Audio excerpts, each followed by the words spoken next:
kalimatani khafifatani 'alal lisan. Ada dua kalimat yang ringan di lisan, gampang, enteng. Mengucapkannya itu mudah. Thaqilatani fil mizan, tetapi berat dalam timbangan.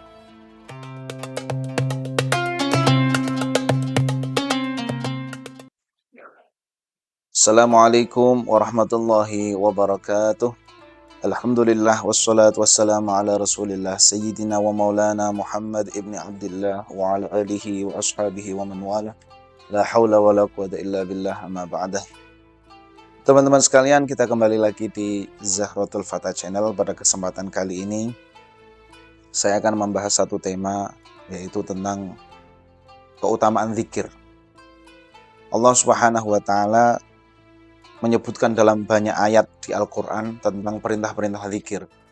Seperti Allah memerintahkan fadhkuruni adhkurkum washkuruli wala takfurun, surat Al-Baqarah ayat 152. Zikirlah kepadaku, menyebutlah namaku, maka aku akan menyebut kamu, aku akan mengingat kamu. Allah di ayat lain juga menyebutkan Ya ayyuhalladzina amanu dzkurullaha dzikran katsiran wasabbihuhu bukratan wa asila. Al-Ahzab ayat 41 dan 42. Nah, teman-teman sekalian, saya akan mengawali pembahasan pada kesempatan kali ini dengan definisi dari zikir itu sendiri.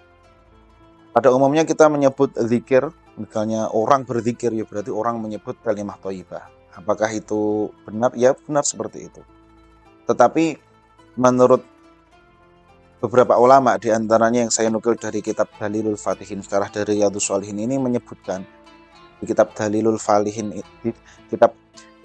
Falihin, mohon maaf, disebutkan di antaranya ada 3 definisi tentang zikir itu. Pertama, zikir itu adalah talafut, mengucapkan satu kalimah thayyibah berupa tasbih, tahmid, takbir, dan seterusnya. Sebagaimana orang menyebut subhanallah, walhamdulillah, wala ilaha illallah akbar. Zikir adalah talafut, mengucapkan kalimat thayyibah untuk mengingat Allah Subhanahu wa taala. Yang kedua, zikir bermakna tafakkur. Orang mengangan-angan, berpikir tentang keagungan Allah, berpikir tentang ciptaan Allah, berpikir tentang ilmu sehingga memunculkan ilmu baru, atau berpikir sehingga bagaimana tentang dakwah, bagaimana tentang ilmu pengetahuan dan seterusnya. Itu bagian dari zikir. Dan makna zikir yang ketiga yaitu az-zikru bil jawarih, zikir dengan anggota tubuh. Apa itu yang dimaksud dengan zikir dengan anggota tubuh? Ini disebutkan tasira mustaghriqatan fit ta'ati, menyibukkan anggota tubuh kita untuk ketaatan kepada Allah Subhanahu wa taala, untuk menolong, untuk ibadah, untuk sholat, untuk olahraga, menjaga kesehatan tubuh, untuk merawat tubuh supaya tidak sakit, karena ini bagian dari titipan Allah. Semua itu bisa termasuk dalam kategori zikir, yaitu menyibukkan anggota tubuh dalam rangka ketaatan kepada Allah Subhanahu wa taala. Jadi ada 3 itu tadi pengertian zikir. Namun pada kesempatan kali ini mungkin saya akan spesifik kepada makna zikir yang pertama, bahwa Allah Subhanahu wa taala itu mengingatkan kepada kita. Ala bidzikrillahi tatmainnul qulub. Ingatlah manusia bahwa dengan zikir kepada Allah, hati akan menjadi tenang.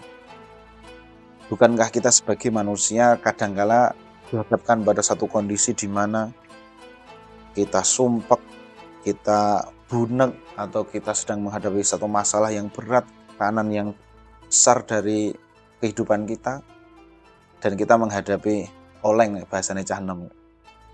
Nah, kondisi-kondisi seperti itu kita diingatkan untuk senantiasa zikir kepada Allah Subhanahu wa taala. Di antaranya tadi yang saya sebutkan, ala bi dzikrillahi tatmainnul qulub, dengan zikir hati menjadi tenang. Kemudian Allah Subhanahu wa taala juga mengingatkan kepada kita, fadhkuruni adhkurkum. Zikirlah kamu kepadaku, artinya menyebut nama Allah, mengingat kebesaran Allah, tafakur atas ciptaan Allah. Adhkurkum, maka aku akan menyebut namamu, aku akan mengingat kamu. Oleh karena itu, guru kami Romo Kiai Ahmad Zabidi itu dulu sering mengingatkan ketika Baiat Thariqat Syathariyah itu bahwa kondisi terbaik seorang manusia itu ketika dirinya sedang zikir. Saya ulangi, kondisi terbaik manusia itu adalah ketika manusia itu sedang zikir. Kenapa? Karena ketika seseorang sedang zikir, menyebut nama Allah, mengingat nama Allah, berarti dia sedang diperhatikan oleh Allah. Karena fadhkuruni, zikir kepada Allah, azkurkum, maka Allah akan menyebutnya, akan mengingatnya, akan memperhatikannya. Itu berarti kondisi terbaik seorang manusia adalah ketika manusia itu zikir kepada Allah Subhanahu wa taala. Nah, teman-teman sekalian, oleh karena itu ketika kita berdoa kepada Allah Subhanahu wa taala memang sebaiknya diawali dengan zikir-zikir tertentu. Bisa dalam bentuk tasbih, takbir, tahmid, sholawat, tahlil, dan seterusnya. Sebagai apa? Dengan kita zikir, kita ibaratnya sinyalnya itu sudah nyambung dulu kepada Allah. Setelah sinyalnya nyambung melalui zikir, baru kemudian kita minta kepada Allah Subhanahu wa taala. Teman-teman yang dirahmati oleh Allah Subhanahu wa taala. Terus selain zikir dalam bentuk tasbih, takbir, tahmid itu juga ada zikir yang wajib, diantaranya adalah sholat. Apakah sholat termasuk dalam zikir? Lah, semua bacaan sholat itu kan zikir semua. Mulai dari takbir aja udah Allahu Akbar. Nanti iftitah kabir walhamdulillahi katsir wa subhanallahi bukratan wa asila, itu semuanya zikir semua. Fatihah juga zikir. Allahu Akbar, sami Allahu liman, semuanya zikir. Sampai akhir salam semuanya adalah zikir.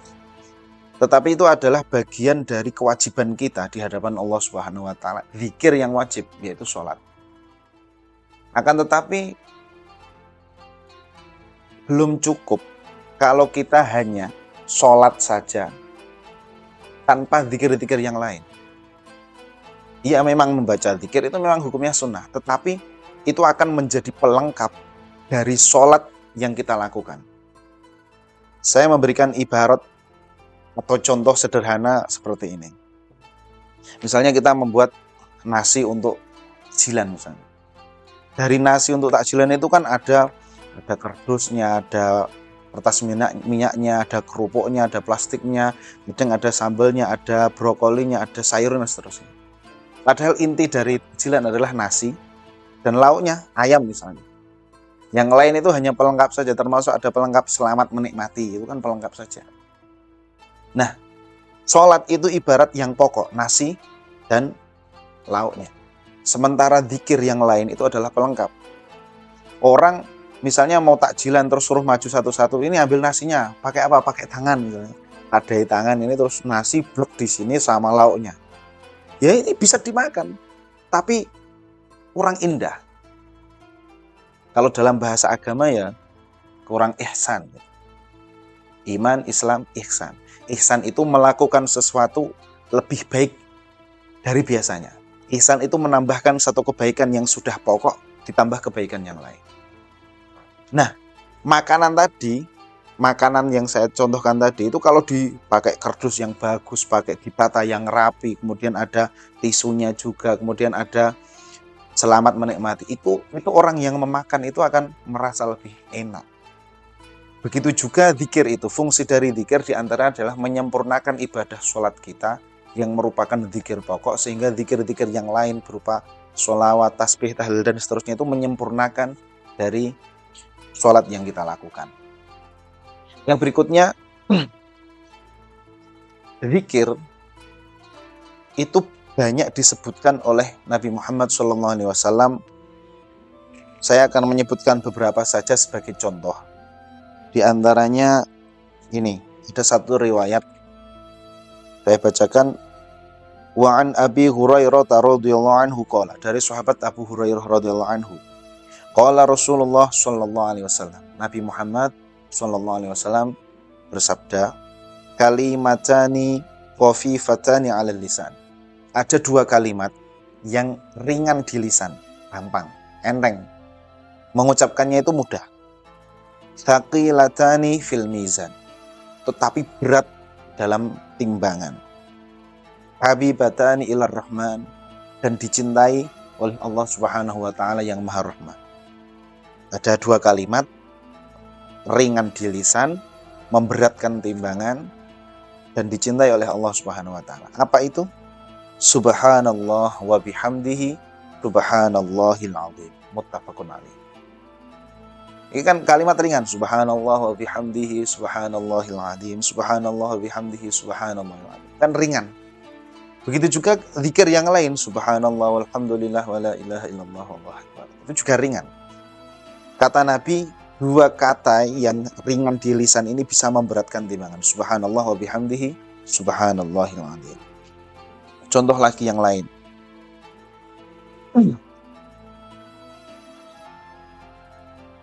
Wa anhu radhiyallahu anhu qala Rasulullah sallallahu alaihi wasallam. Dari sahabat Abu Hurairah juga, Nabi Muhammad sallallahu alaihi wasallam bersabda, li an aqula subhanallah walhamdulillah wa la ilaha illallah wallahu akbar ahabbu ilayya mimma tala'at alaihi syamsu. Rawahu Muslim. Nabi mengatakan, aku mengucapkan subhanallah walhamdulillah wa la ilaha illallah wallahu akbar lebih aku sukai daripada terbitnya matahari. Orang terbit matahari itu kan senang. Orang terbit matahari itu kan bahagia umumnya orang. Lah Nabi mengatakan kalimat subhanallah walhamdulillah wa la ilaha illallah akbar lebih aku cintai, lebih aku sukai daripada terbitnya matahari. Saking agungnya kalimat zikir itu. Dan masih banyak zikir yang lain mungkin akan kita bahas pada kesempatan yang lain. Teman-teman sekalian, zikir itu saya sebutkan di awal tadi, orang yang sedang berzikir maka dia dalam kondisi terbaik dalam hidupnya.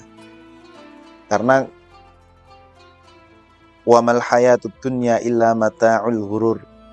Kehidupan dunia ini kan seringkali menyibukkan kita, menipu kita. Kelihatannya bagus ternyata tidak bagus, kelihatannya menarik ternyata biasa saja, dan seterusnya.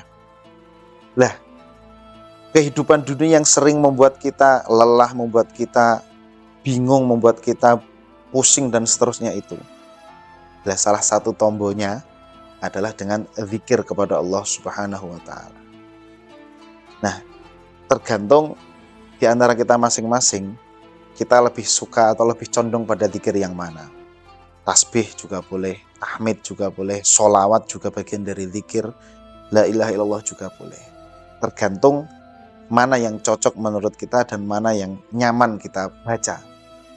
Nah, sebagai penutup, zikir kepada Allah Subhanahu wa taala ini bisa dilakukan di mana saja, kapan saja, dan tanpa harus wudhu. Akan tetapi tentu di tempat-tempat yang dilarang seperti kamar mandi tidak boleh kita melakukan zikir. Akan tetapi juga perlu diingat, zikir ini menuntut kita agar kita lebih, kalau dalam bahasa kitab itu kholison mukhlison, ikhlas dan murni karena Allah Subhanahu wa taala, bukan karena yang lain. Karena seringkali orang berzikir tetapi untuk kepentingan selain Allah Subhanahu wa taala. Itu yang perlu kita hindari. Saya kira itu yang dapat saya sampaikan. Semoga bermanfaat untuk kita semua. Kalau ada kesalahan mohon maaf. Assalamualaikum warahmatullahi wabarakatuh.